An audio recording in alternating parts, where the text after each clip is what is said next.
Quand on parle de facture électronique, on pense souvent à un changement de format, à un nouvel outil, à une obligation réglementaire. Mais en réalité, le vrai sujet, c'est surtout l'organisation de vos flux. Dans cette vidéo, on va parcourir ensemble les 6 points essentiels pour préparer sereinement ce changement.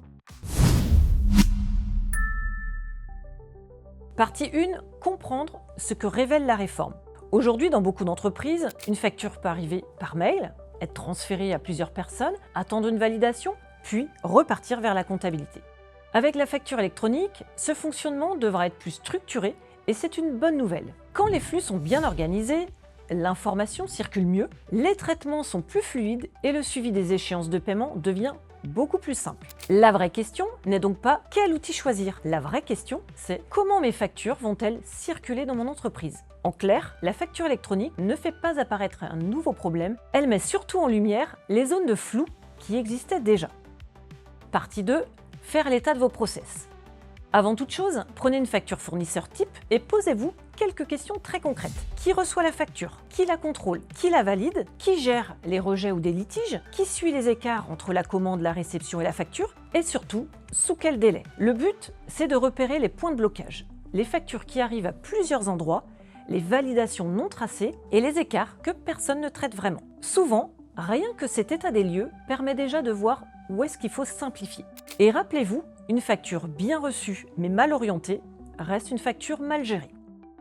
Partie 3, fiabilisez vos données de tiers. Pour que les flux fonctionnent bien, il faut d'abord que les données soient fiables. Concrètement, cela veut dire vérifier et mettre à jour les informations de vos tiers. Donc il s'agit du numéro SIRET, de la raison sociale, de l'adresse de facturation, l'adresse de livraison si besoin, le numéro de TVA et les conditions de règlement. Une donnée erronée, ce n'est pas juste un détail administratif. C'est souvent ce qui provoque un rejet, un mauvais routage ou bien un retard de validation ou encore un retard de paiement. Il faut aussi anticiper un point très concret. Certains clients professionnels auront besoin d'un routage particulier plutôt que la réception par défaut sur leur sirène. Il peut s'agir, par exemple, de redispatcher des factures aux services concernés. Alors prenez le temps de les interroger en amont. Partie 4, orienter les factures au bon endroit.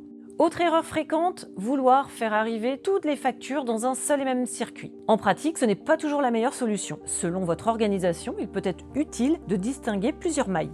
Un flux pour les factures fournisseurs classiques, un autre pour les notes de frais, un autre encore pour l'autofacturation ou un flux production lorsqu'une facture doit alimenter un outil métier comme la gestion des stocks. Cette logique va permettre d'orienter les factures vers le bon circuit dès leur arrivée, au lieu de devoir les redistribuer ensuite à la main. Et si vous avez plusieurs établissements, soyez très attentifs aux SIRET utilisés dans les échanges avec vos fournisseurs. Partie 5, simplifier les validations.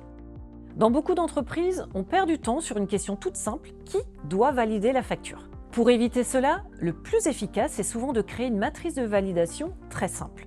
Les frais généraux de moins de 500 € sont validés par l'assistant ou l'assistante de direction.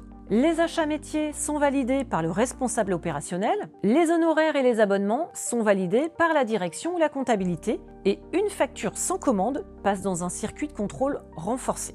Ce type de règle permet de gagner du temps, d'éviter des allers-retours et de responsabiliser tout de suite la bonne personne. Plus vos règles sont claires et simples, plus vos validations seront rapides.